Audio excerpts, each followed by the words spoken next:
A few days ago, after I finished my work on the Majora's Mask video, I happened upon a video in my subscription feed from none other than Zeltik, renowned Zelda YouTuber who managed to secure an interview with Takaya Imamura, who, if you don't know, was the art director for Majora's Mask. So yeah, quite strange and fortunate timing there, really. I sat down and I watched it, and first of all, congrats Zeltik for getting the interview in the first place. This is a feather in your cap if I've ever seen one. And secondly, it's just a really interesting interview that I recommend anyone who's interested in Zelda watch, especially if you're into Majora's Mask. If this had come out a week before, I definitely would have included some of the stuff I found here in my video. So I thought, well, I have to do something about this because I went on and on about how the art direction for Majora's Mask is one of my favourites in a video game, and it would be such a shame if I just let this pass me by. So this is going to be a bit more of an on-the-fly response, less structured, more reactionary, but it's mostly going to be a discussion about what Imamura revealed in the video itself and how that relates to my thoughts about the game. Treat this as more of a podcast type deal, so just keep me on in the background for a bit and let me yap about one of my favourite games of all time. But before we get into it, I just want to let you know that this interview was part of a promotional campaign for the newly released Omega 6 The Triangle Stars, which is a 16-bit style game based on a manga created by Takaya Imamura himself. So if you're interested in an old school visual novel style game with art direction by the guy who designed the characters for Star Fox and F-Zero, then do check it out. I will link the Steam page in the description. I will also be linking the interview itself in the description, so go check it out.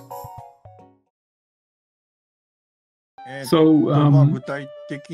mainly I was designing the mask, the digital mask, the moon, other things like that. So objects and things that represented, they were like a key design point in the world building.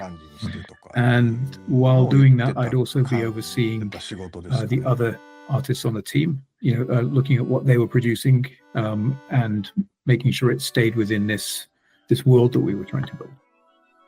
To me, this makes so much sense, because they are the central characters of the game. I mean, Majora's Mask is the titular character, and you see the moon pretty much everywhere on the map. It marks the very centre of Termina. It's this omnipresent entity that looms over the world, so from a gameplay perspective and an art direction perspective, it only seems right to build outwards from them. They act as such a stark statement for the tone of this game and its world. They form really a bedrock for what the rest of the experience will be. It certainly helps explain why so much of Majora's Mask is so weird and off-colour, but at the same time it's also a really cohesive artistic vision. So, yeah, I mean, rather than having the moon as like the villain or something that was evil, the design, and not just the moon, but the world in general. The direction we were looking to go for was more creepy, weird, odd. This kind of something's not quite right. That kind of atmosphere. I think this explains why Majora's Mask has the unique vibe to it that it does, even within the Zelda series, because while you can argue that Twilight Princess veers into the same territory, especially with its darker themes, Majora is still a really unnerving experience because of its ambiguity. In Twilight Princess, the art direction helps acclimate you to this feeling of oppressive darkness, so the creepy imagery feels less shocking in some ways. Ironically, making it more dark makes it easier to understand. You can put a definitive label of what that game is trying to achieve. But with Majora's Mask, it plays this really clever trick of never letting you settle on one emotion for too long. It's constantly throwing you off with these moments of horror cutting into your typical Zelda game. It's why the reuse of Ocarina's assets works so well. It takes the comfort and security you find in that game and flips it on its head. Twilight Princess isn't pretending to be Ocarina of Time, but Majora's Mask certainly allows you to get into that groove before pulling the rug from underneath you. For example, you have Romani Ranch, which is essentially the stand-in for Lon Lon Ranch, with the same music and the same characters and the environment and wide green pastures, and then all of a sudden it's invaded by these space aliens that come out of nowhere, offer no explanation, and then just leave. And that's the encounter. You can easily make the argument that there are creepier enemy designs in some other Zelda games, and I would agree, Twilight Princess especially has some creepy characters in it. But their nature is explained in a way that a lot of Majora's Mask simply isn't. There's this constant paranoia of something's not quite right that is deeply, and I've used this word before, deeply uncanny. It's not going for straight up horror, but I think that's why it's remained so captivating over the years. And this has actually started a big debate in the Zelda community on what Termina actually is, whether it's a different world or even a dream. I wanted to ask you what your interpretation of it was and how that influenced the way you approached the art design. I think it is connected. It's probably, you could call it a different dimension, almost. It's not completely separate, but there is some connection, yeah.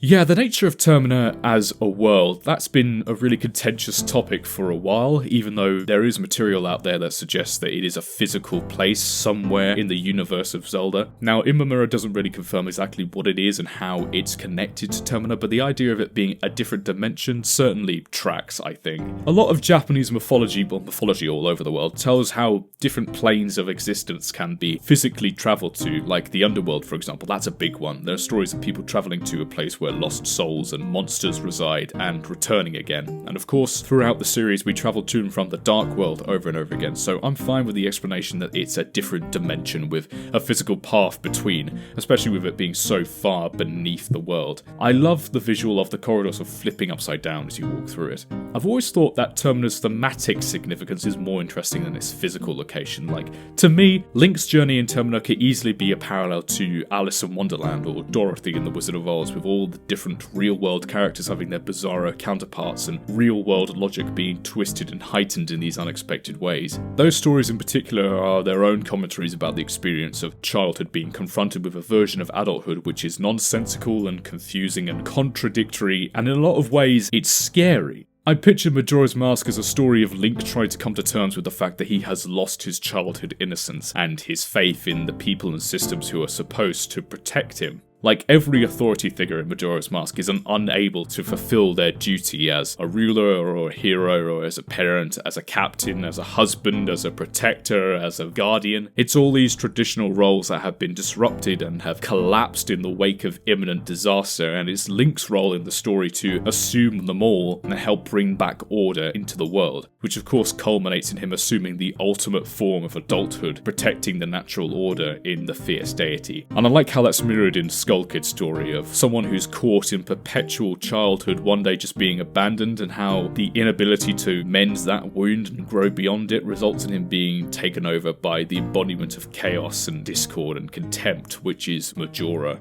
Imamura later elaborates specifically on the fierce deity and how there was a mask that would allow you to transform into adult Link. That was the progenitor of the fierce deity mask. But something that stood out to me in particular was him mentioning that it was inspired by Kabuki, which is a traditional Japanese theatre, especially in the face makeup, which is called kumadori. And after a bit of research I found out that with kumadori, red symbolises virtue and courage and is typically reserved for heroic characters, whereas blue represents more negative emotions and is used for villains or even ghosts. So the idea that the fierce deity has both red and blue face markings is very interesting. It continues the idea of ambiguity. You're not entirely sure whether he's good or bad. Like Imamura said, it's there to enhance the emotions of play, not necessarily give you a clear answer on how you should feel. Next, he moves on to talking about Tingle. It's interesting to hear a more candid reply to Zeltik's question, because he is only responsible for Tingle's design, so in his mind, Tingle is the design. It's interesting to speculate on what the theme of Tingle's character was when he was given the brief, but my best guess is like the otaku with Arrested Development, which makes him a very distorted mirror of Link.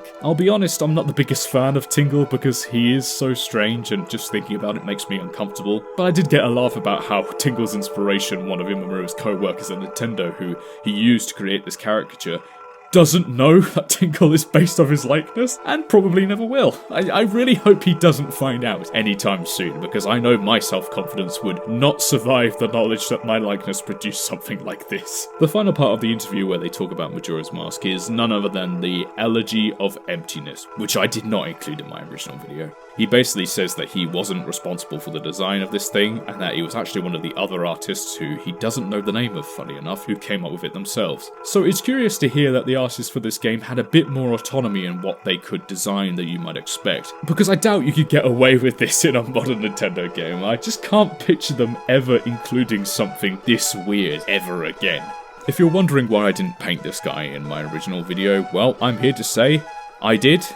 It was my first child Link painting. Because I mean, look, I saw someone comment that when I first uploaded it, and whoever it was I hate them because they're right. Because, I mean, look, the similarities, I admit, are uncanny, but man, you know, I might do a proper painting of good old Benjamin Submerged one day. Comment down below if you want to see that, but it will be a Patreon exclusive, because I want to move on to other games in the series before I die of old age. The rest of the interview talks a bit about A Link to the Past, but mainly it's about Omega 6, so if you're interested, do watch the rest of the interview. It's well worth your time. Imamura is such an interesting character, and he's been so influential in the history of Nintendo. And I want to say well done to Zeltik for conducting this interview as well as you have. Here's hoping you'll get the opportunity to interview more people from Zelda's history, because this was really cool. And that's it for me today. Do comment if you enjoyed this less structured ramble. I know it technically didn't have any art in it, but I like talking about art as much as I enjoy making it, and it takes considerably less time. Hope you enjoyed. See you soon.